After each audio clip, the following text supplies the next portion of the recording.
Modern organisations talk a lot about A's, B's and C's, and they're constantly told that they should be focused on hiring more A's. What we see is it's actually not the number of A's you hire that matter, it's the number of C's you hire that matter. And what you should focus on is not just creating a system that identifies and promotes A's, but a system that stops you from hiring or keeping C's. It's simplistic, but that's also why it works. And I think the real power in it, wherever you end up on the A-B spectrum, the real power in an ABC model is that you've got to be careful in how you describe this stuff, because it's very easy to be inhuman in a way. So that person is a C. That person is not a C. The person is a C fit for this role. And I mean, sports is a pretty good example for this. Like, I love the NBA, and you'll have a player that's an amazing player on one team and you put them in another team and they just can't fit. They don't fit the system, they don't fit the other players. And so they're a C, but they're a C on that system.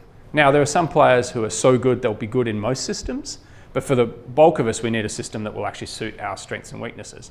And so the most useful construct in the ABC thing, I think, is less to worry about A's and B's. If someone's an A or a B, great. Work with them, make them successful.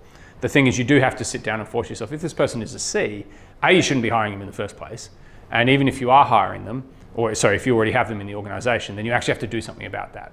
And the first thing should be, is there another role or another place in which they're not a C anymore? That could be a B or an A in your company. That's what you want. If not, then you need to have that conversation with them.